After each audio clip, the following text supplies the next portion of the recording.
Hi Virgos, it's Nick. This is your weekly reading. I hope you guys are all doing well. We are going to look into your health, career, work, finances, and love, romance, dating, or relationships.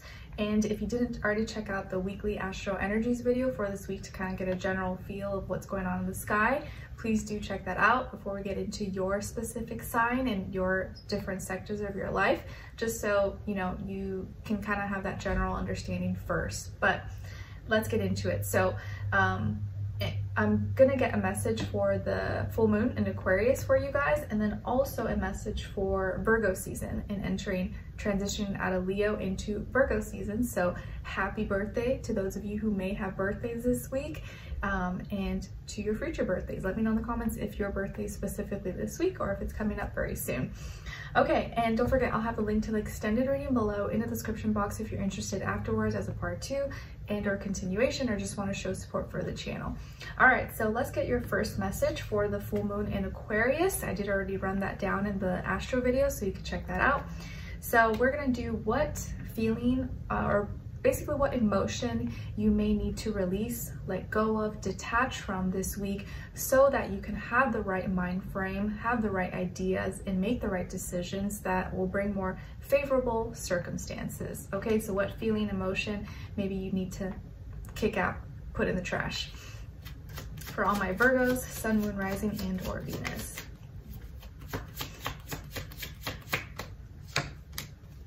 All right, so Virgos, you guys got inspiration, inspired, moved, stimulated, challenged.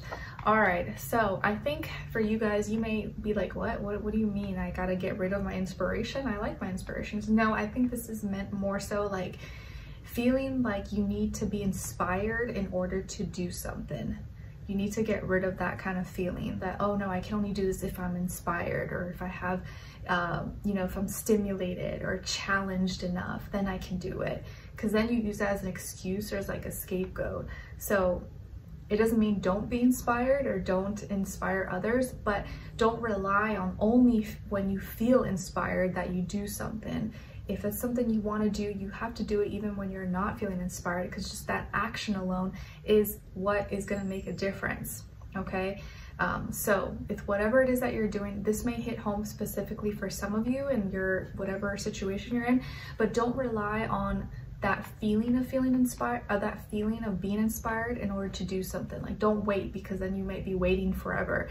Like, there's going to be those gem moments, right, where you're just like, ooh, I'm in and I feel inspired, but a lot of times you may not. But just by taking the action, that inspiration could hit right in the middle of you just doing it when you didn't really feel like doing it, if that makes sense. So don't wait to be inspired to do something, just start doing it, and in the middle of doing it, you may get inspired. Okay, nice.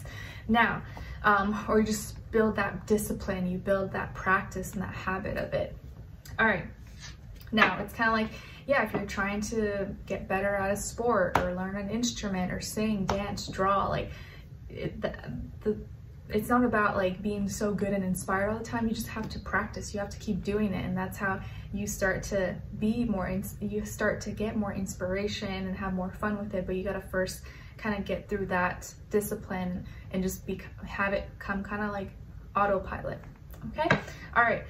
Now let's get a message for Virgo season, and as we transition this week out of Leo to Virgo, what's your message? Maybe what you are going to be maybe organizing, perfecting, putting into work, thinking about at this time. And this is a Garden of Abundance Oracle deck. I don't really ever use these, or I don't think I ever have. They were kind of just sitting there collecting dust. Not really my favorite, but I'm just going to use it since we're in the earthly realm now, or transitioning. So let's see, for all my Virgos, what is the message for the transition into Virgo season for them? Ooh, okay, so you guys got busy bee hopes. Busy bee hopes. So it says, as you make small efforts in your money garden, the nectar of your efforts will be rewarded with sweetness of happiness. Nice. As you make small efforts in your money garden, the nectar of your efforts will be rewarded in sweetness of happiness. Nice. So just work on your those small little actions that you can take every day. It's not about taking some big jump and doing a huge thing that maybe takes a lot of effort. Just those small little actions, those small little habits that you do every day that makes the biggest difference over a long period of time. So busy bee hopes. I like that message. All right, let's get into your reading. So Virgos, when it comes to your health, you guys got, or health, body, mind, soul, spirit, you guys got the Chariots, Cancer energy. So maybe some of you have Cancer in your chart, or you're dealing with a Cancer in some way, shape, or form, or just the energy overall. So in the health sector of your life this week, it looks like you're seeking comfort. You're seeking some emotional maybe support, or you're feeling more confident in what you're feeling, and you just kind of maybe want some validation from it, or you want someone to make you feel comfortable, or tell you it's okay, or like that was the right thing to do, or yes, you're right, that's the right way to feel about it, you have every right to feel that way. I think you just want confirmation, like you feel really confident about what you're feeling, whether it's like negative or positive. I think you just want to feel comforted that that's the right way to feel about it. And so you may be going to visit family, or hanging out with a family member, or going back home, or seeing your mom, seeing your cousins, your siblings if you have siblings, or people who feel like family even if they're not blood related. Or you could just be, you know, maybe if you're kind of in your head a little bit too much, you may decide, I'm gonna just go for a drive, I don't even know where I'm going, I just want to go for a drive and put on some music I like and just not think too much.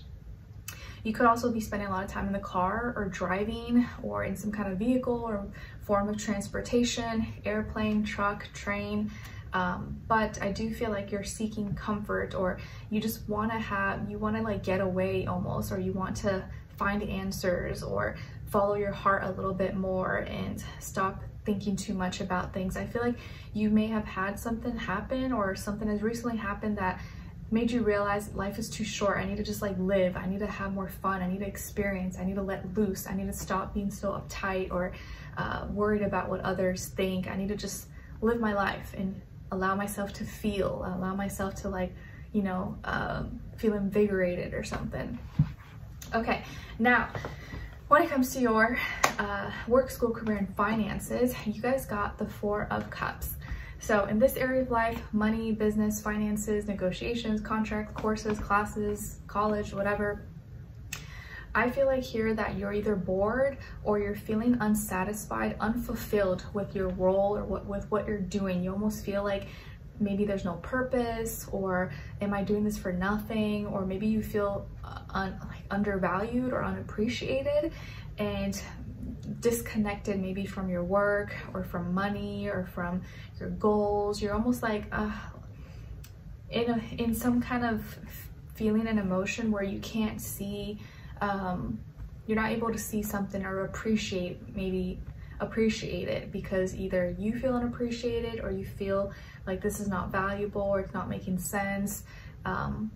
Unsatisfied. You feel unsatisfied in some way, shape, or form with like your job, your money, your purpose, or what you're doing, or your product or service. Something is not fulfilling you, or maybe you're just bored with it, or you need to change, or you feel like something is stagnant. So you're kind of unsatisfied in some way, shape, or form this week. Or maybe you just feel like you don't have much to do, or you're in your feelings maybe about something, but you're not externalizing it. Like you're probably not expressing it, just something you're feeling, but maybe it's kind of too petty to actually bring up or talk about. It's just like a subconscious maybe thing. Or you could also be dealing with a water sign, Cancer, Pisces, Scorpio, at work or at school or business or something, and maybe you feel like you can't talk to this person, they're being quiet, or you feel like they're taking things for granted possibly, and you're kind of hiding what you really feel about the situation or about them.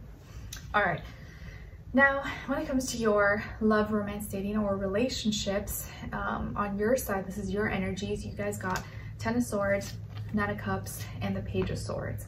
So some of you could have air in your chart, Aquarius, Libra, Gemini, or water as well, Cancer, Pisces, Scorpio. Then on this other side, for this other person, this is their energy. So this could be someone you're dealing with, or you will be dealing with. We have Death, Four of Wands, and the Knight of Pentacles. So as far as who you could be dealing with, this person could be a Scorpio, fire sign, Aries, Leo, Sagittarius, or another earth sign like yourself, Taurus, Virgo, Capricorn, Sun, Moon, Rising, and or Venus. But Doesn't have to be, could be any sign like I always say to you guys, could just be the energy this person is embodying, playing out, or maybe be like a mixed match of one of those. Okay, so what's going on here? So there's some kind of ending, and this ending specifically is actually freeing you, or like freeing your mind to have clarity and maybe start asking the right questions that gets you places and gets you answers, as opposed to having more doubts, more questions and confusion. So some ending here that probably is not exciting, it's hurtful, painful, it's not exactly fun, but it frees you, it frees your mind to start asking the right questions that gets you clarity, answers, and also helps you realize, or helps you gain emotional satisfaction on your own, or you realize, okay, I get it now, or like I was always fine on my own, or I wasn't the one with the issues, or like there was never nothing wrong with me, I just wasn't asking the right questions, or I got lost in someone else's mental manipulation or something, or whatever the case is. So whatever has ended, maybe a relationship ended, or you broke up with someone, or you guys are separated, or you're not talking, or there's a fight, whatever the case is, there's some kind of ending, and now you have to change your whole mind frame. And that may feel like a whole mind F, you know, F-U-C-K, may feel like a whole mind F.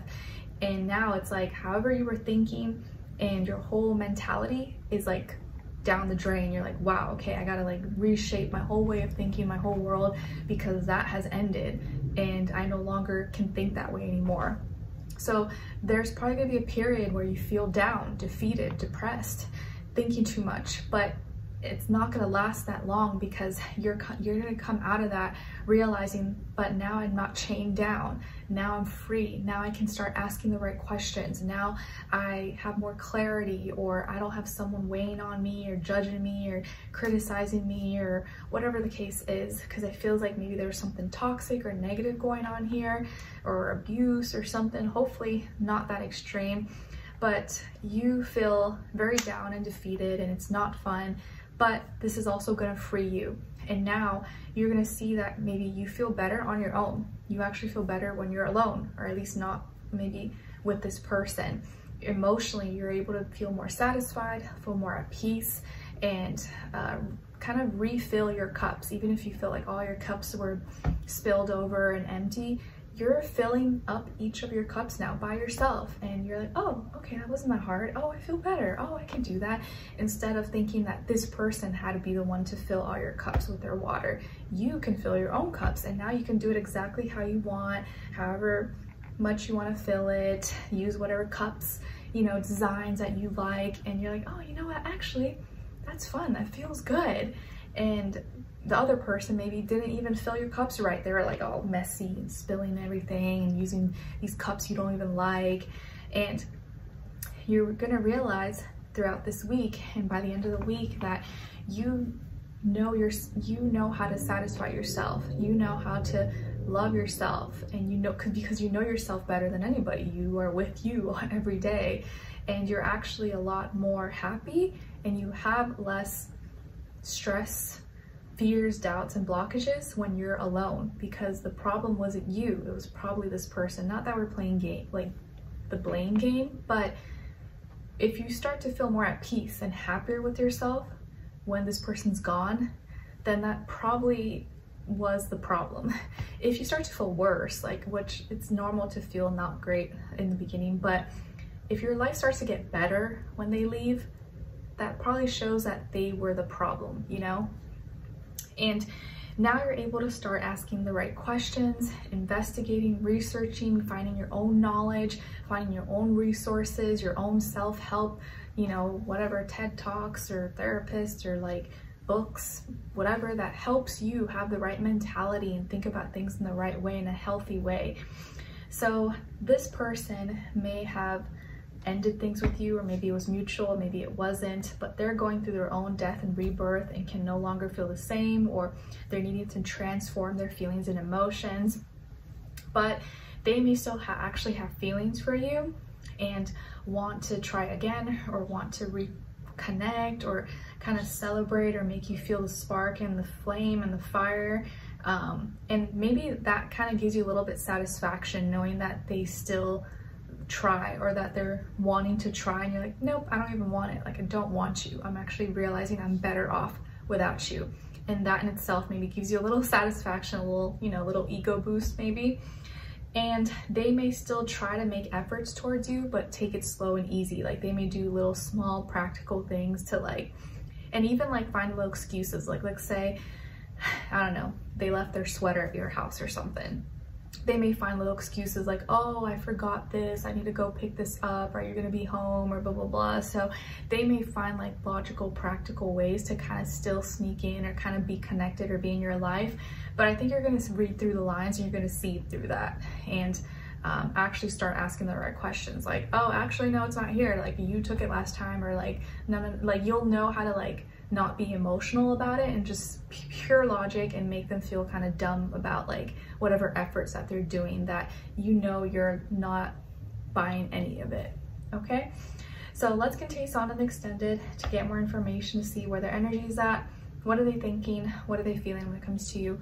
What they don't want you to know that maybe you should know, and what their next action or move will be towards you, and then follow it up with your advice at the end. So we'll continue on in the extended. Link will be below. I will see you guys there. If not, I'll see you for your next reading. All right, take care, guys.